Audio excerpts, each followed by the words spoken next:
In Fallout, there are 122 vaults, all with different experiments being ran, but nothing is quite like Vault 63. Unfortunately, 63 was the site of a series of ethical questionable experiments known as the Cadaver Project. The logs from Jamie Stewart, a scientist within the vault, reveal a progression of events that highlight the moral and practical challenges faced by the researchers. Initially, the team was struggling with the lack of human test subjects necessary for their experiments. So what did they do to address this? Well, they pretty much formed a task force to find a solution, which led to the creation of the Cadaver Project. And this project aimed to artificially create humans from DNA of the staff members, growing them in pods within the vault. And for some reason, there's gotta be some weird obsession with pods, right? You got the cryopods, and now you have these weird pods that they're growing some artificial humans in, I guess. Anyways, as the project progressed, the team was pleased with the positive results. The theory was proven to work, and the ability to grow cadavers became a reality. However, they encountered a significant hurdle. The cadavers grew in real time, meaning it would take over 18 years to have fully grown adults for testing. To overcome this, the task force basically collaborated with the Vault Drug Department to develop a method to artificially age the cadavers using drugs, which proved successful.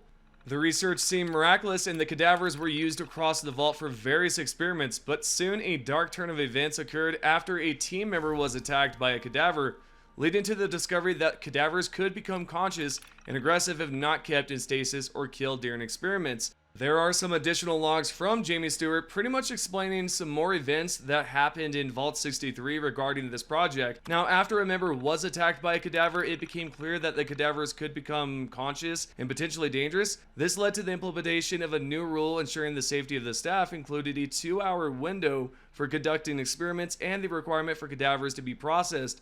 And not only that, but they were also to be incinerated if not used within the time frame. Jamie Stewart's final log regret reveals a profound sense of remorse over the project. The realization that the cadavers are technically alive has made it difficult for Stewart to continue the research, leading to an eternal debate about the ethical implications of their work. Stewart questioned whether the potential benefits to humanity justify the use and the termination of these sentient beings, expressing a wish to undo the research and a deep regret over their involvement. Now, that's not just it, because there is another terminal here that can be found in Vault 63. The first message is from the Overseer to the Human Biology Research Department. The Overseer is instructing the department to shift their research priorities to a new project. This project involves keeping human brains alive outside of the body, with the ultimate goal of placing these brains into robots. The human biology team is expected to collaborate closely with the engineering branch to accomplish this. They are also granted full access to the organic labs, which includes the human biology, drug, and plant research teams to facilitate their research. A more detailed brief is promised to be sent to them soon, which is just insane that all of this stuff was going down.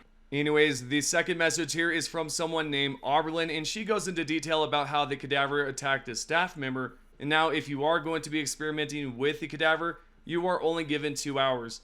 If things are not going too well, send it to the morgue and incinerate it.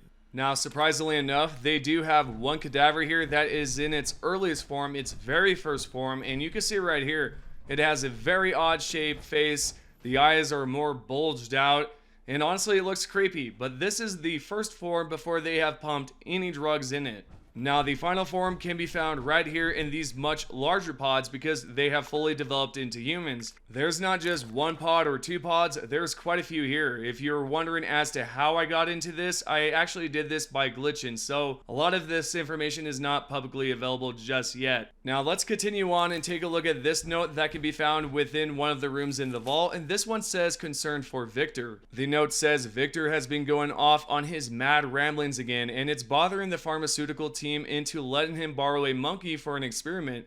This was after cryptically asking me if I could be any animal other than a human, what would I be? Please have a word with him and put a stop to whatever he's cooking up. I do not want a repeat of what happened last time. And so if we go ahead and take a look at Victor's notes, this is what he has to say in his notes, which is pretty insane. So anyways, this first note says, while procrastinating during lunch, I had an idea. What if we could harness advanced computing capabilities from the engineering lab and integrate them into the human brain? This then in theory could significantly improve cognitive function past its current potential.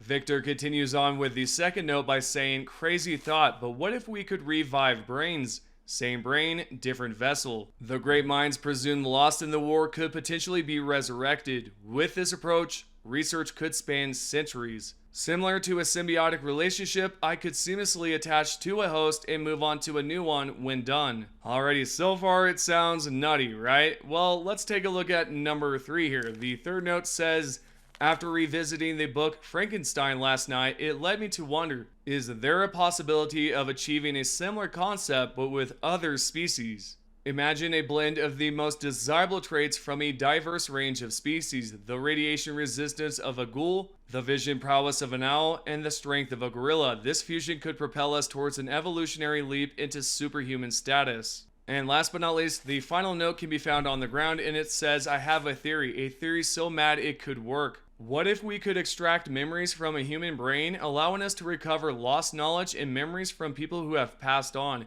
It would require close teamwork with the engineering lab to devise a method of hooking up a projector ESC device to a brain. The difficult task would be transplanting memories from the hippocampus part of the brain into a computer code.